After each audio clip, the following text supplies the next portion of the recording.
Good morning. Let's settle in and get ready to meditate.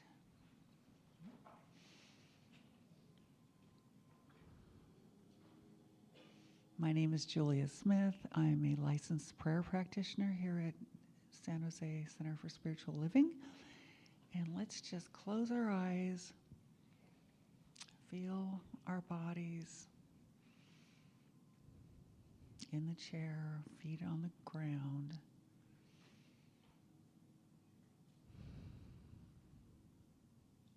And feel into the heart space, relaxing it.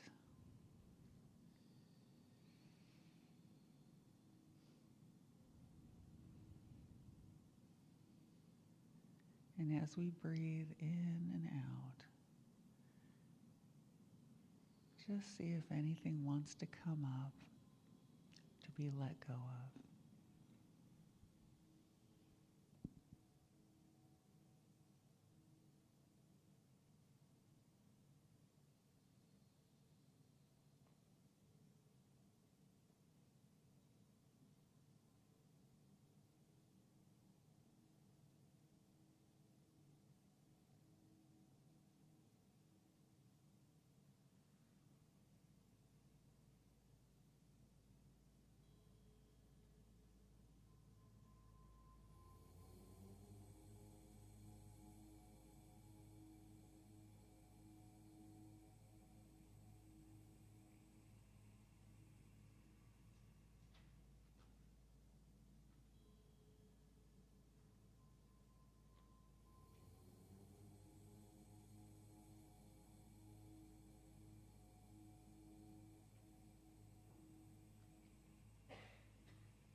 Very gently,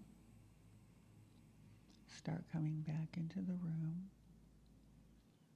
You might wiggle your fingers or toes. Take your time.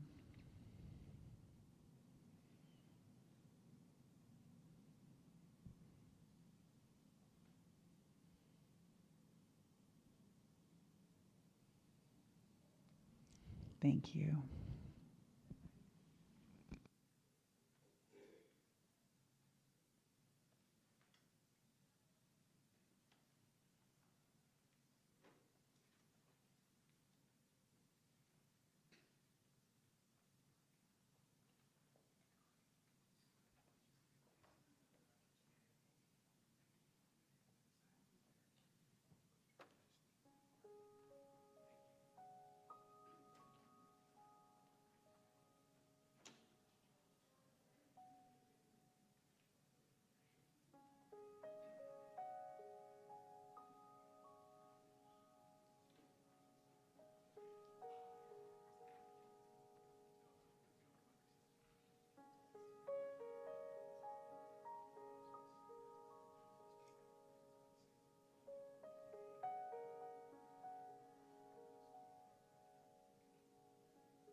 CSO San Jose.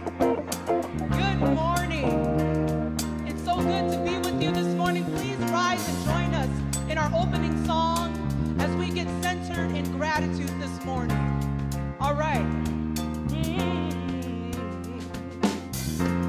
I'm thankful, so grateful. I am one in the spirit all around me. I'm grateful.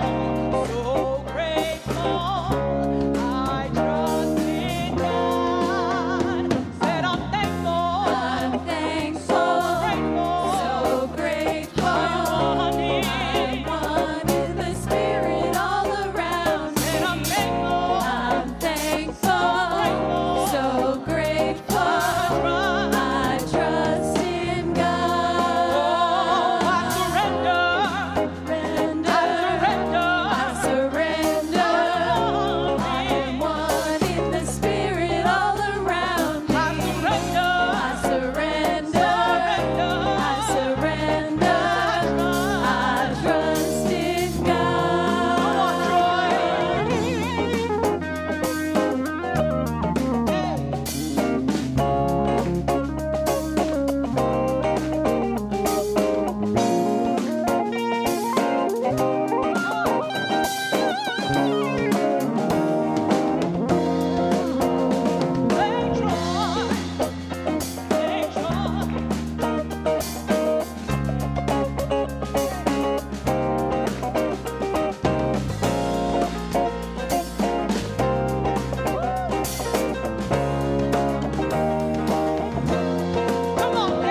Good morning. I am so grateful to have you here with us, for me to be here with me. Good morning, good morning. I'm Marcia Bencala. I'm one of the staff ministers here. Welcome to our Sunday service. I don't know how many of you are local that enjoyed the thunder and lightning the other night. Wasn't that amazing? The power of that. Well, let's begin our service. I will call Julia Smith forward. She is our practitioner of the day. She led our meditation. Thank you, Julia. And now she will do a call to prayer and our invocation.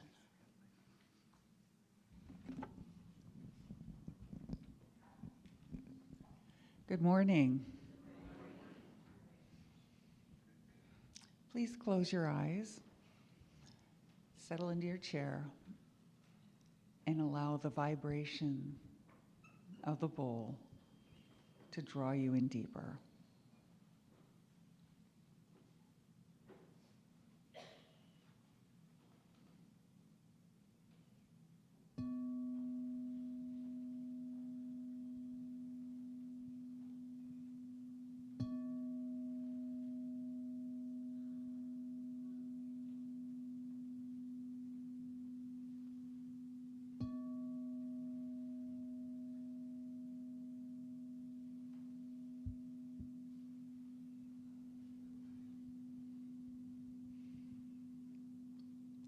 Knowing that Spirit is all around me and within me, I know that all is well. For God is as close as my very breath, breathing me in this moment, having created me of its own divinity and its own goodness. To be here in this incarnation to express it as fully as I can. And I know that that is the truth of each and every person present here today, online and everywhere. I speak my word for this service, knowing that as I remain clear-eyed, open-hearted, that the beauty of the season, the beauty of the message, the beauty of the music makes its way into my consciousness to lift up myself, those around me, and the entire world. And so it is with a full heart of gratitude that I release this prayer into the action of the law. I let it be so, and I anchor this prayer with, and so it is. Amen.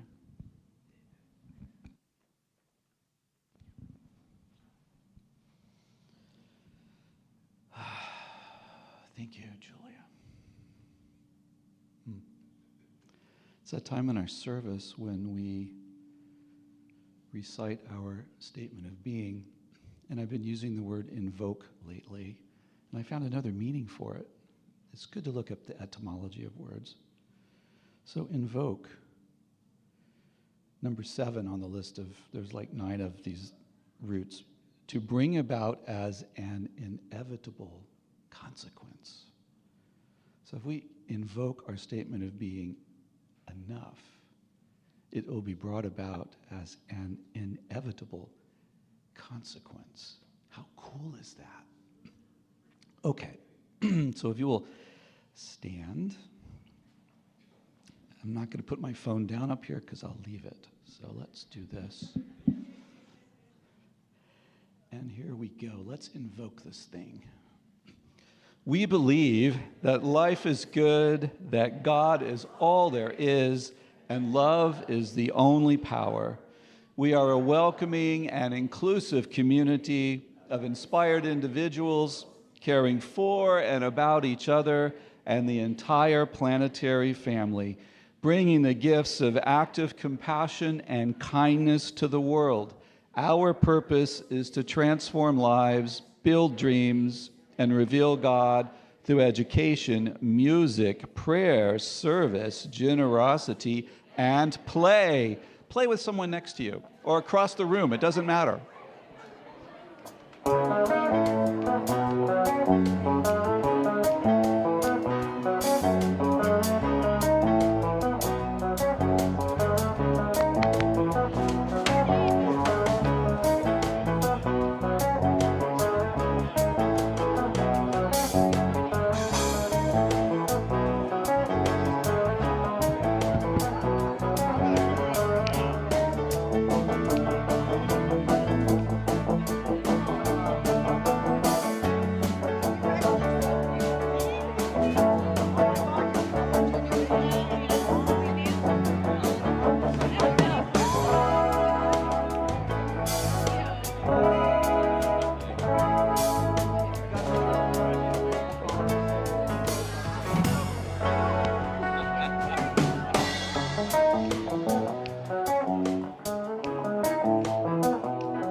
There's a message in the bottle that's telling me playtime's over. If y'all could return to your seats and fasten your seatbelts, because this is going to be really good. Our guest musician today is a member of our house band, Dave Bick Maurischat, and all I'll say is that spirit comes down through his crown chakra and goes down through here and out his fingertips when you put a guitar in his hands, and it's magic. And that's all I'm going to say, and turn it over to Dave and the house band. Thank you.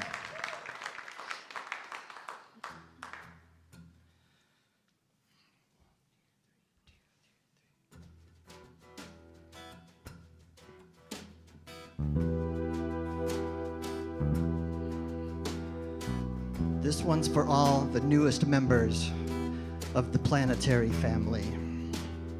For each child that's born, a morning star rises and sings to the universe who we are. For each child that's born, a morning star rises and sings to the universe who we are. For each child that's born, a morning star rises and sings to the universe who we are. We are our grandmother's prayers. We are our grandfather's dreamings.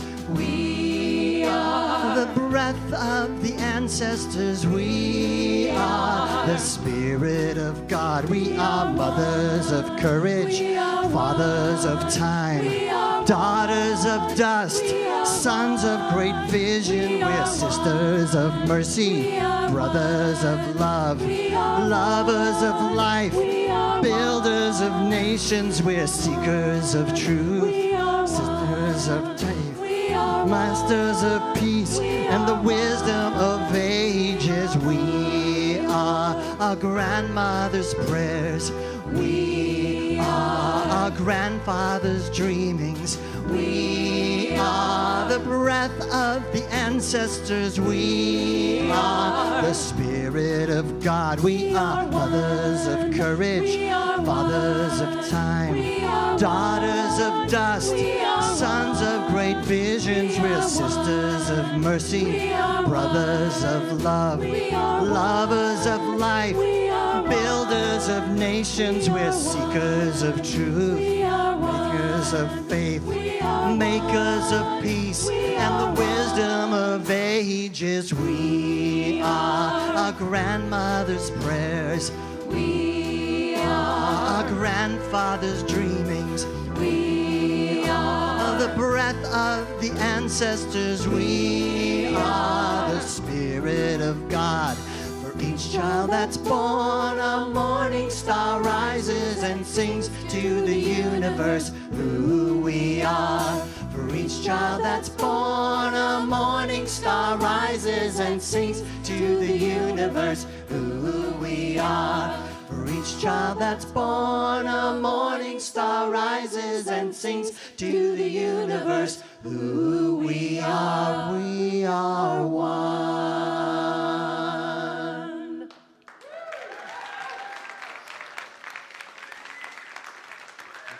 Thank you.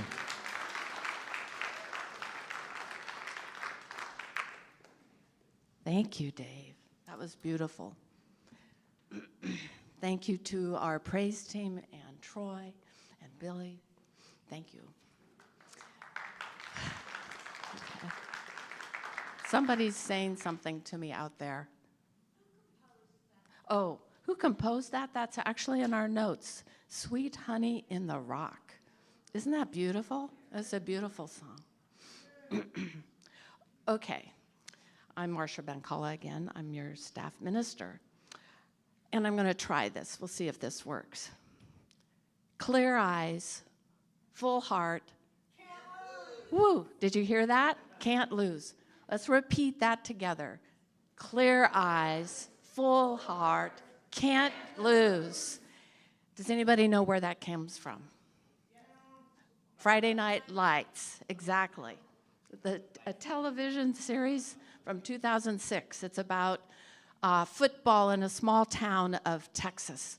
And it's really, every story is about integrity and personal transformation. And as the coach has talked to the team before they go out on the field or to make another play, he makes them say, clear eyes, full heart, can't lose. And so my topic today in the monthly theme of Open at the Top is clear eyes, full heart, where clear eyes is us seeing beyond this appearance of separation. Full heart means we are living from divine love and unity. And with clear eyes and a full heart, we can't lose.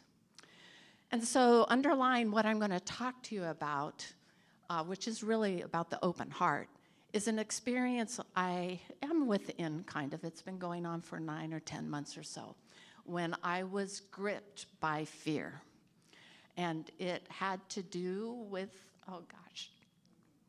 the collective and what was going on, and I feared for the well-being of somebody I loved, okay?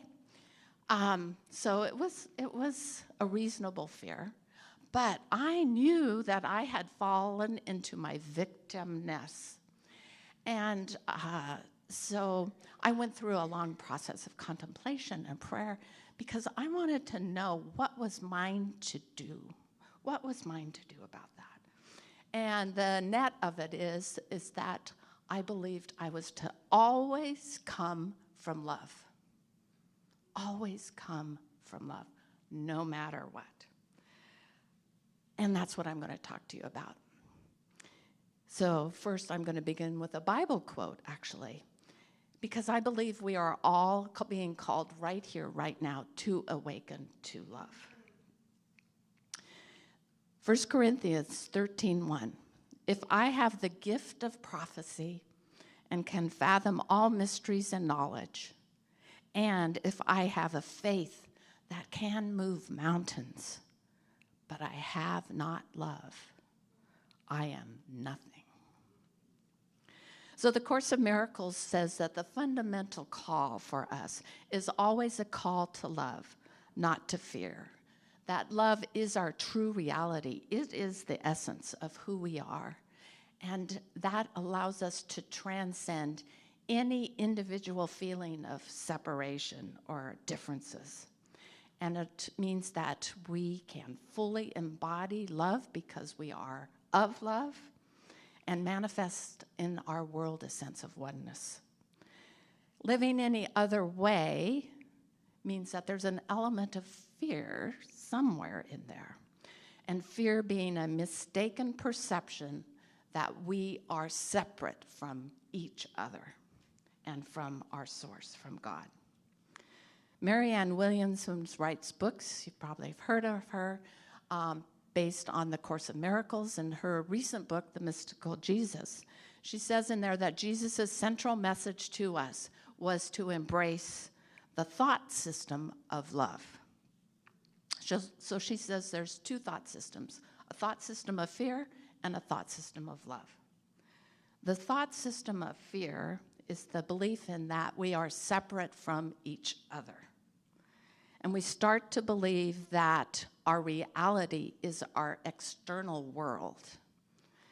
It is that we get our worth and our value by things outside ourselves, like how much money we have, the job that we have, the social circles we are in. The problem with that is that the egoic consciousness of fear starts to dominate. We start to judge, we live in lack and limitation, and we feel like a victim. And that's where I was in this other situation. What happens with that, though, is we start feeling bad about ourselves, so we need to protect ourselves. And to do that, we separate and isolate ourselves from other people who are not like us or not thinking like us. We become defensive and resentful. Does that sound familiar?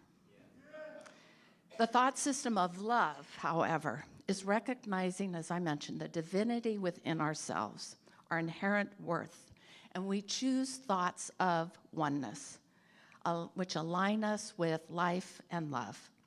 And then we start to transform from that external messaging of the world that says I'm not enough to I'm okay, exactly the way I am. Coming from love embraces that shared connection we have with others, with our planet, with anything and everything. Using thoughts of love invites us to move into our heart, actually, to let go of separation. So Marianne Williamson says, choosing an open heart over fear is the gateway to love. So even if we're feeling hurt or pain, an open heart allows us to be receptive, to learn to trust, to have faith, and it opens that pathway to transformation. With fear, we remain in our heads, right? You can hear those thoughts going on. And being in our head is not all bad because we are analytical, we use logic, we're rational. But if we're in fear and we're still clinging to that feeling of separation, we want to control things. And that's how we move in the world, is to control things around us.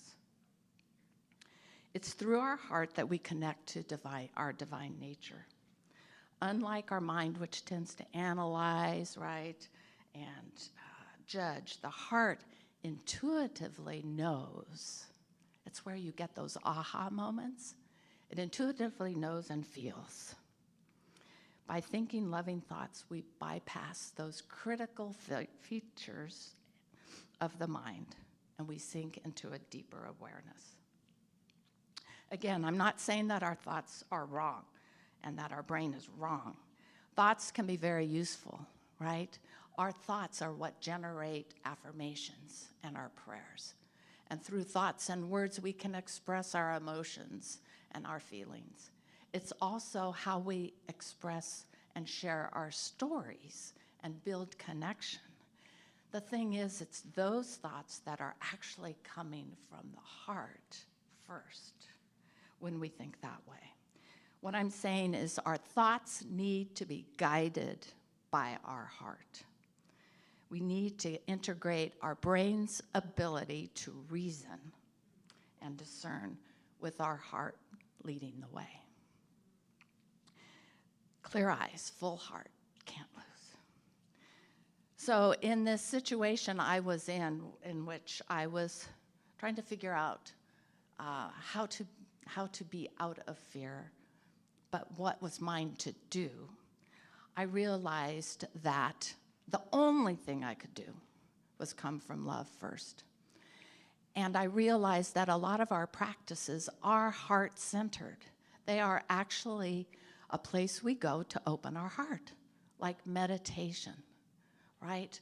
We're not necessarily trying to force our thoughts to stop, but we are just allowing them to be until we move into silence, into our open-hearted awareness. That's where spirit enters. Breathing. I found that breath work for me during this period was really important. And breath work, right? Breathing in and breathing out. Just doing that 5 times, 10 times, in itself deepened my sense of oneness. It also calmed my nervous system. And that constriction, when you're feared, don't you feel tight? It moves that constriction away. The other practice is being grateful. That's something we talk about all the time. And actually what we're doing when we're grateful is cultivating positive emotions, right? We're thinking about things we are grateful for. That is love.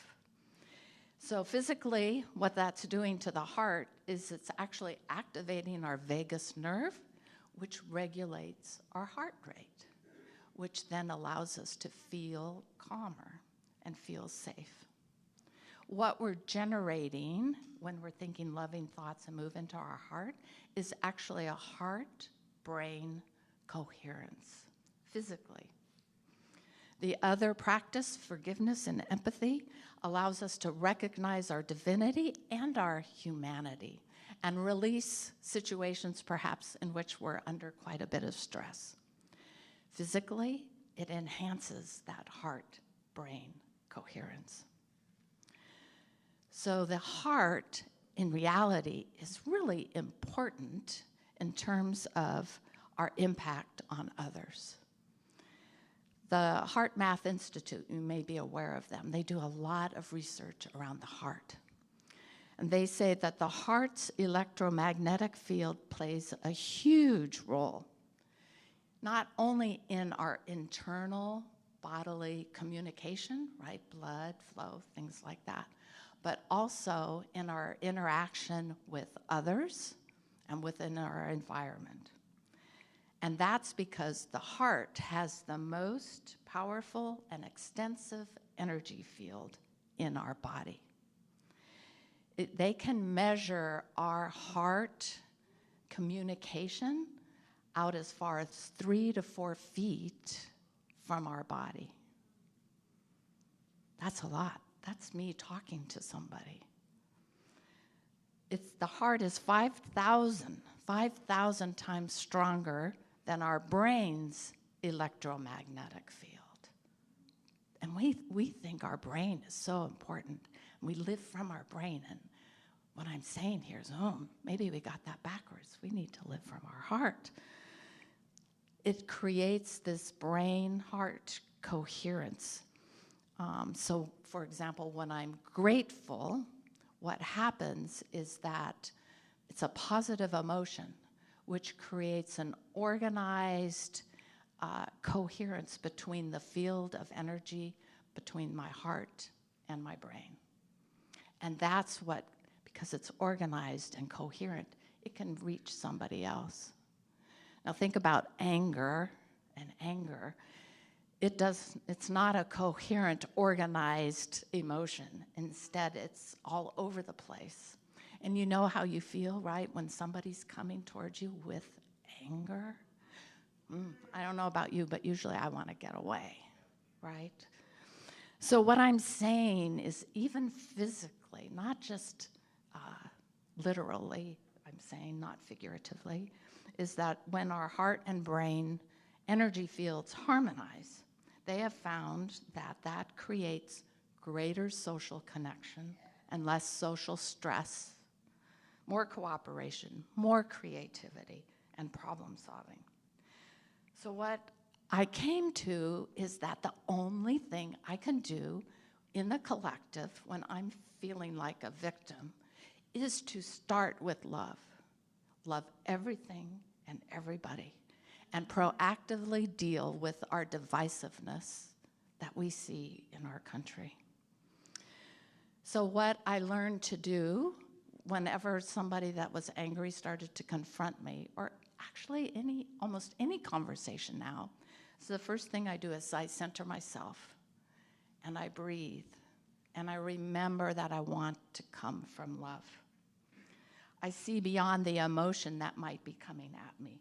Try not to judge it and acknowledge that person's humanness and their divinity. I stay present and open. I speak calmly and softly, which isn't hard for me, I know, and then I let go of the outcome, because we know that we cannot control the behavior of other people. At the same time, it's important to know if what I'm being confronted with is toxic behavior, get out of there. There's no reason why I have to allow that to confront me. I think that really, when it comes down to it, to our conversations, the two important things we need to do is listen well and be humble. By listening well, we are learning. We are listening to hear that other person's experience. We're listening to hear if we have shared values, some way to build a connection. Having humility means that you let go of your ego. You let go of that feeling that you need to be right, or you need to convince that person to change their opinion. And that opens a flow of understanding when you let that go. And I don't know about you, but you can feel that in your body when you start to take on that. It's kind of like, you're getting ready to attack. You let that go and try to understand that person's concerns, not their argument, not their opinion exactly, and then try and see where yours is better. Try to understand their concerns. And you ask, so what is my motivation? Am I trying to protect myself? Am I present to this person? Am I inviting care and compassion? What concerns do we share? What values do we have in common? Am I encouraging dialogue? So meeting that with every conversation allows us to have an open heart, which can transform relationships. And it encourages growth and connection, compassion, a sense of safety and respect. And allows us to share our stories and learn. It doesn't mean that you're going to change that other person's opinion about whatever they're arguing about. But they may change their opinion about you, and that's what's important. And there are groups that are doing this kind of thing. Braver Angels, if you've heard of them, they get Democrats and Republicans together to have decent dialogue and share living room conversations. There's a podcast called Derate the Hate. I mean, it's happening. It's happening, and that's what we need to see. So let me give you a couple of examples in the last 9 months where I've worked this process, kind of, sometimes better than other times. One time was with my dad. So those of you that don't know, he's 96. He was using a walker, and there came a time when he was always falling when he tried to stand up. And there was nothing we could do to convince him not to stand up. And sure enough, he just kept falling and falling. Finally, the assisted living place where he was living said to us, we really need to take away the walker. And I was the one to have that conversation with him. So I remembered that I loved my dad. I wasn't there to be right. I was there to help him. And so I started out about, Dad, you're falling every time you use the walker. You really can't walk. You should push your button and have somebody come, and they'll help you stand up and help you walk. And he said, no, I don't want you to take away my walker. And I said, well, tell me why. What are you concerned about if you're not concerned about falling? And he said,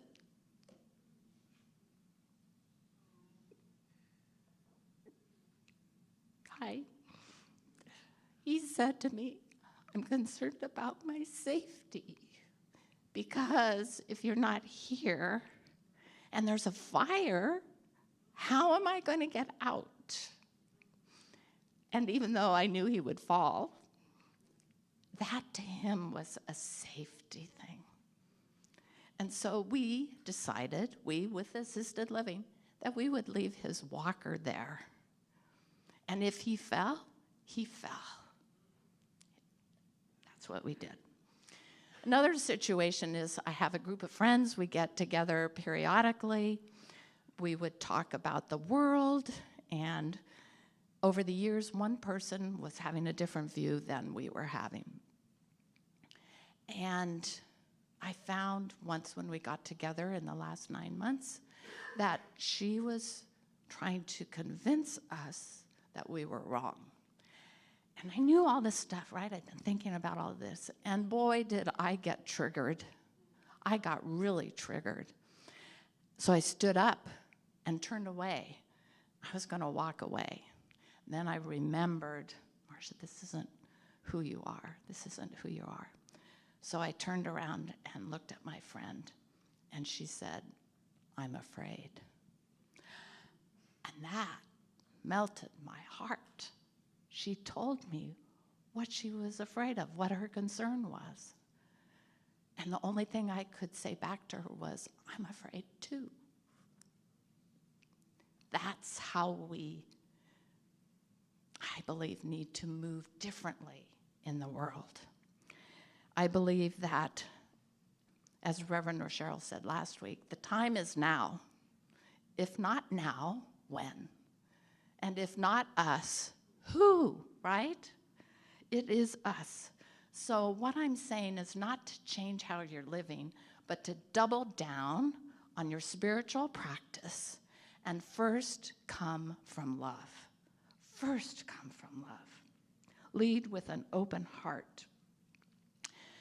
So if you have been in our teaching, we talk about stage 4 consciousness is the unitive consciousness. It is love. And that's where Jesus and Buddha are. So I will admit my history with that. When I was 16 years old, I was reading the Bible, reading about Jesus' healing, and he healed, and I thought, oh, I want to be like that. And the very next thought was, oh, I'm not Jesus. That's not me. I can't be like that. So I uncovered in the last 9 months that I was saying I can't be love. I can't be that. And I think, unfortunately, that's kind of how we teach things. We are very thought-based, right, which is not a wrong thing. And it doesn't mean that our teaching is wrong. It just means that we start from our heart. Start from stage 4, even if we're feeling like, well, we're a victim. Start with love. Start with love for yourself, and see how you move through that. So then, and I'll close with this, it's hard today to start from love. I keep going, what is mine to do? And Ram Dass, if you know of him, a spiritual master, there I found a video of his which was entitled, How to Keep Your Heart Open in Hell. And he was talking about hell as, nuclear threats, the AIDS epidemic. This was the point in time when he was living. And he says you have to carry that paradox, those two levels. See that everything is all perfect and in harmony and in order. And that he called the law, which is what we call the law, right? Even Holmes, though, says it's impersonal. The other thing that it's okay to carry is the pain that we see being experienced in the world. It's not our pain, but we can hold that in compassion and love. And with that, we bring the warmth to our practice. And Holmes even says at some point, there is not the law and love. It actually becomes one thing. And we become the law in our action and loving. That, to me, is stage 4. So open your heart. Come from the lens of love. And you'll be open at the top. Actually, you'll just be open. Actually, you're just going to be free. So let's be free. Clear eyes, full heart. Can't lose.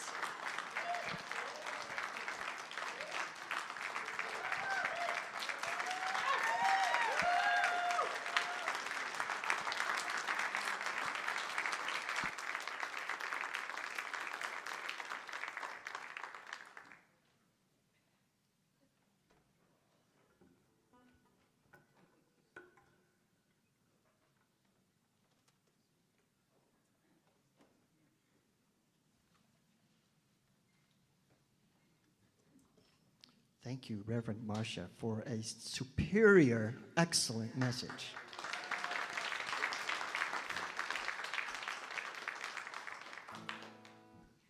We all here? Yes. Y'all are beautiful.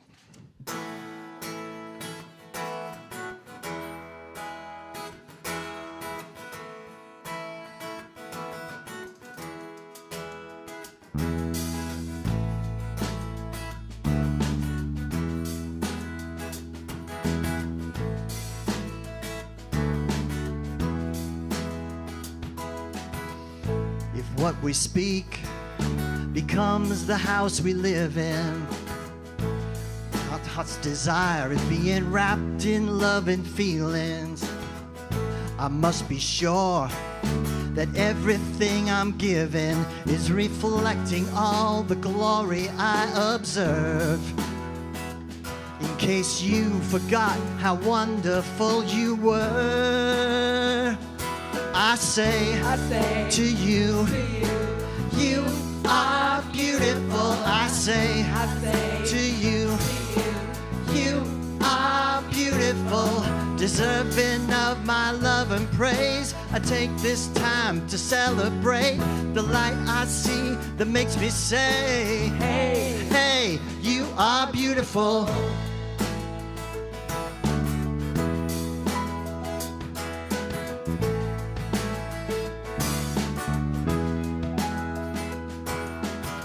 So the lesson is, the thoughts become vibration. The ego or the soul, I can choose to generate them. A soulful sound, let that be my creation. So I'll offer up deep vows of gratitude to honor the divine I see in you. I say to you, you are beautiful. I say to you, you are beautiful, deserving of my love and praise. I take this time to celebrate the light I see that makes me say, hey, hey, you are beautiful.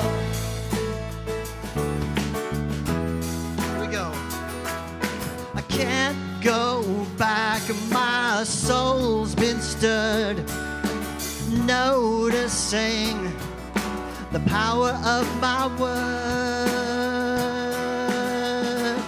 I say to you, you are beautiful. I say to you, you are beautiful, deserving of my love and praise. I take this time to celebrate the light I see that makes me say, hey, hey, hey. I say to you, you are beautiful. I say to you, you are beautiful. I say to you, you are beautiful. I say to you, you are beautiful.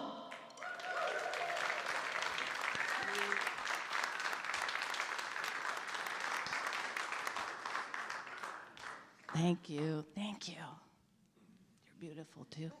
Yeah. All right. I hope that something this morning has resonated with you, whether it's the music, the message, the person next to you. for now is the time when we ask that you share of your treasure. For that is what literally keeps our lights on, keeps us with full music, this amazing music. So I would ask that we say our giving affirmation together. And it begins. From the love of pure spirit within me, I bless this gift. I send it forth to heal and bless and prosper. It is evidence of my faith and my belief. It does great work in the world, and it returns to me multiplied abundantly.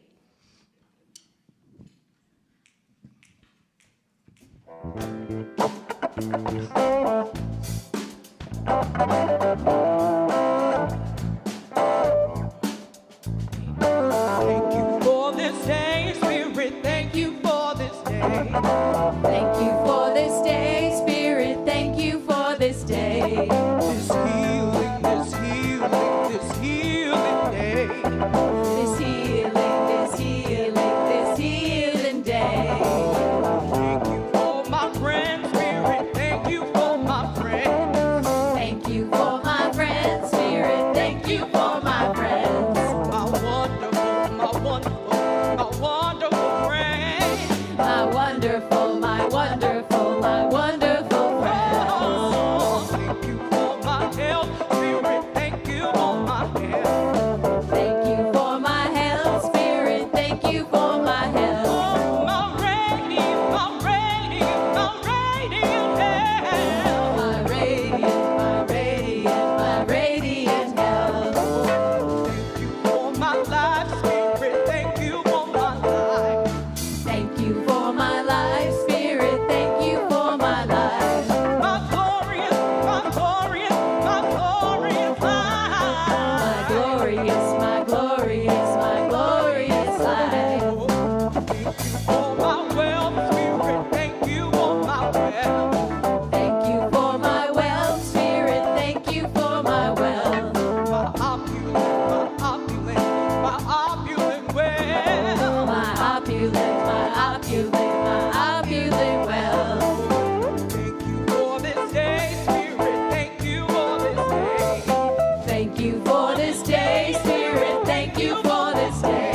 This healing, this healing, this healing day. This healing, this healing, this healing day. Thank you for this day, Spirit. Thank you for this day, Spirit. Thank you for this day, Spirit. Thank you for this day, Spirit. Thank you for this day, Spirit. Thank you for this day, Spirit. Thank you for this day, Spirit. This day, Spirit.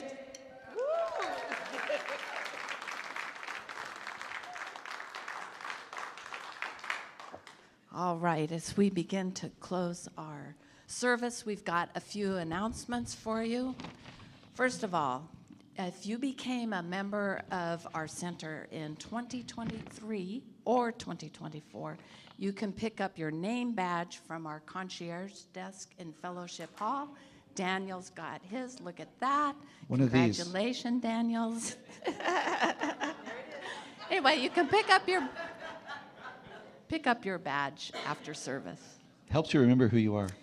And then also, if you became a member in 2024 or completed a certificated class in 2023 or 2024, you can pick up your certificate as well at the concierge desk in Fellowship Hall after service.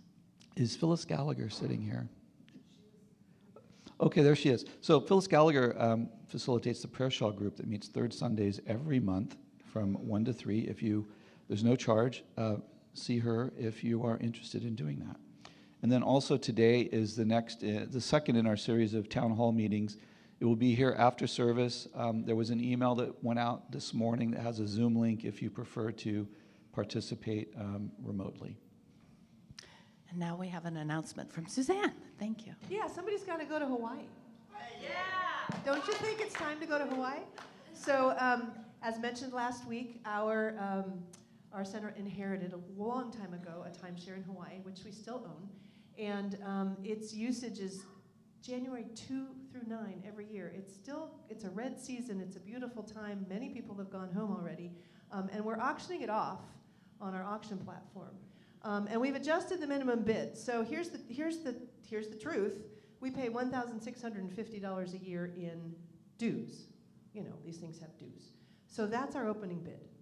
We just want to break even this year, and we want somebody, more importantly than breaking even, we want you to break into the sunshine, put your break into snorkeling, break into looking around on the most beautiful part of Maui.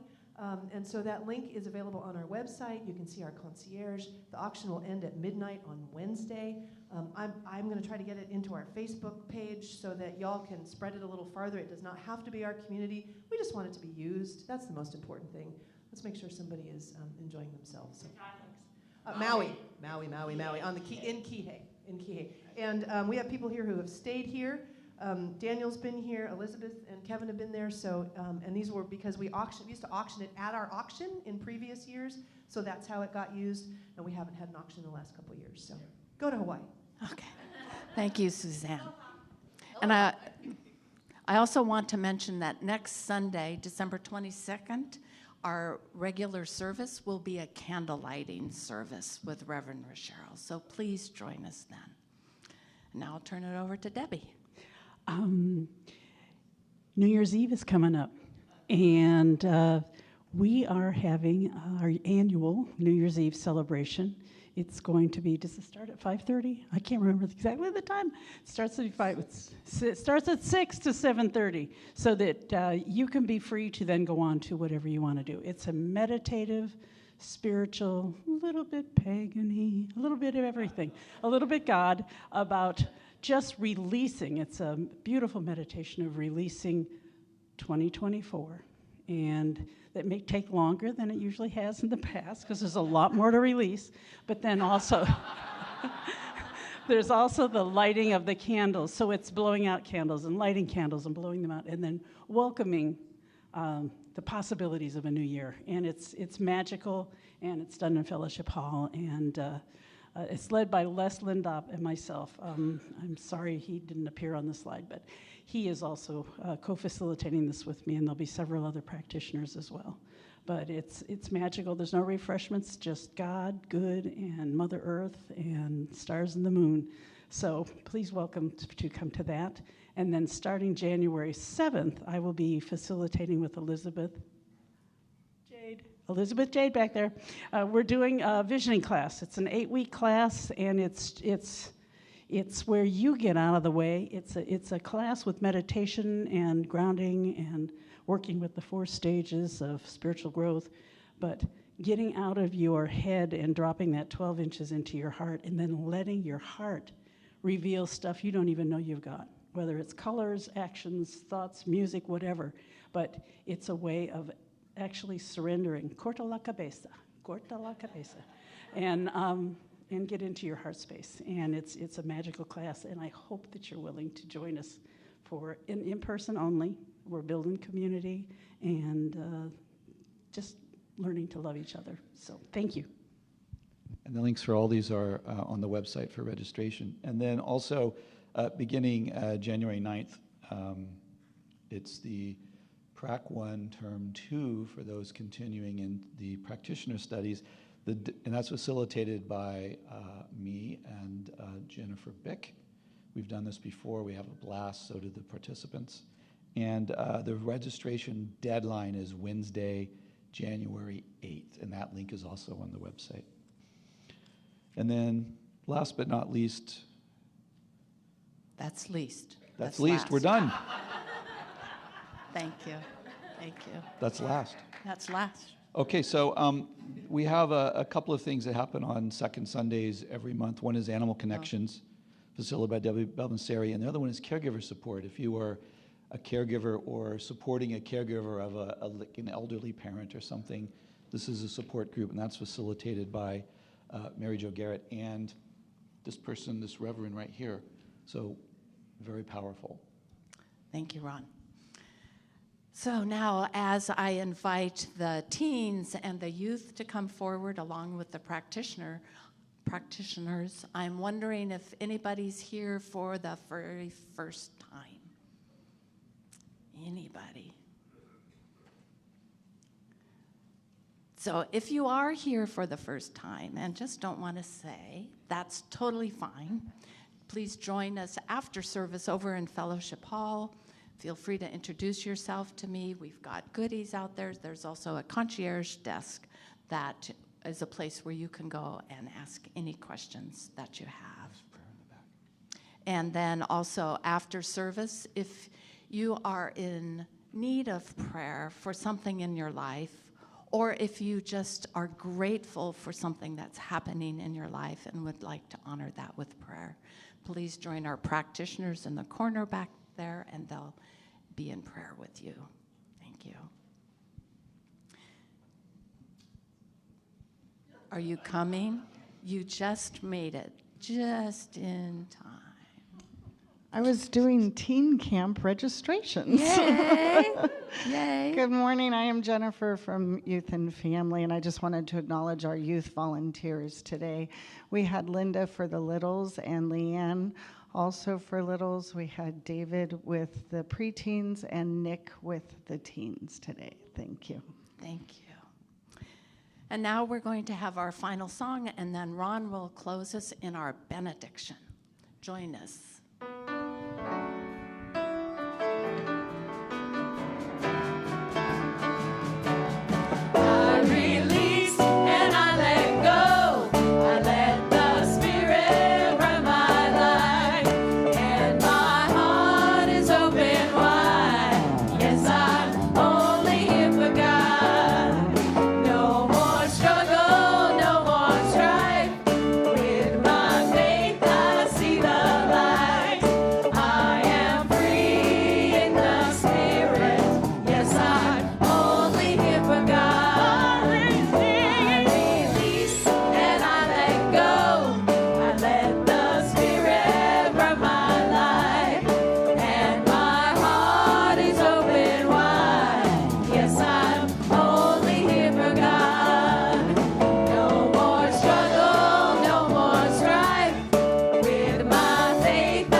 Alrighty, here we go.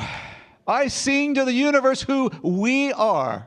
I sing through the universe through we are. We are beautiful. We are beautiful. We are love, not fear. We are love, not fear. We are clear eyes, full heart, can't lose. We are clear eyes, full heart, can't lose. And so it is. And so it is.